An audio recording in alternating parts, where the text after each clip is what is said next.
Marquinhos, on est un petit peu chez toi, dans la salle des trophées. Merci de nous accueillir. Merci à vous. Et j'espère qu'on va avoir beaucoup de plaisir ici ensemble. Normalement. Alors, tu vas jouer contre eux. D'habitude, vous jouez ensemble, mais tu vas jouer contre eux.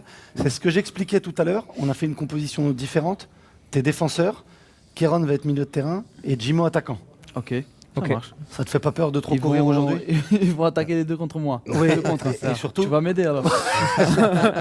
Premier jeu avec toi, Marquinhos, c'est la compo. On va donner 3 anecdotes à chaque fois. Il y en a 2 qui sont fausses et une seule qui est bonne.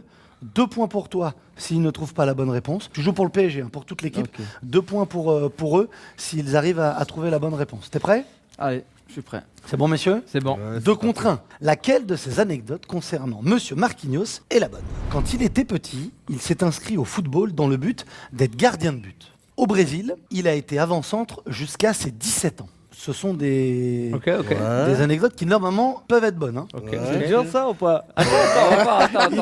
Est-ce que pour vous c'est dur? Il a hésité entre le football et la natation jusqu'à ses 15 ans. Parce que vous, par exemple, vous avez hésité entre un sport et un autre. Vous n'avez jamais. Non, c'est ce qu'on veut. Vous saviez que ça n'allait pas être le foot. C'est ça. Le foot n'a pas voulu. Vous savez que ça allait être autre chose.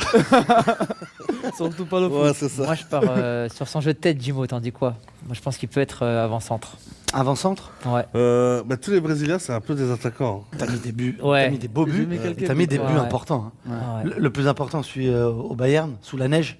Celui-là était beau. Celui-là, magnifique. Le but contre Leipzig aussi, en fait. Ouais. C'était beau. Ouais. Moi, je suis sur le 2 avant-centre. Natation, non, pas natation. Ouais, natation, non, ça se voit que... Non. Et gardien de but? Non.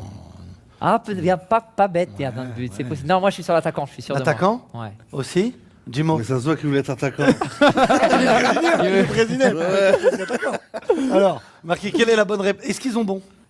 Non. Mais non. Bah non, vous avez fou, les gars. Gardien? C'est vrai? Gardien de but. Tu voulais être Tafarel? C'est parce que tu kiffais Tafarel? Parce que tu sais, moi, je suis des cousins, je suis le plus jeune. Alors, ils m'ont mis toujours en défense, au but, en gardien de but. Non, mais moi, j'ai mon frère, il est plus grand, mes cousins, ils sont plus grands. Et ils m'ont mis toujours au cage. Moi, j'ai aimé ça. Et quand j'ai commencé au foot, j'ai voulu être gardien de but. C'est ça la vraie anecdote. Donc 2 points pour Marquinhos. Et pour le PSG, tu marques tes 2 premiers points. Bravo. Merci. Bravo. Deuxième anecdote. Il n'avait que 17 ans lorsqu'il a signé au Paris Saint-Germain. En arrivant à Paris, il a choisi le numéro 5 en hommage à Joël Camargo, premier défenseur brésilien du PSG en 1972. Ça, c'est faux. Et troisième anecdote, à son arrivée au PSG en 2013, il a failli louper la visite médicale à cause d'un virus. Ça, c'est plus simple par contre. Ça, c'est plus simple. Déjà 2013, c'était pas le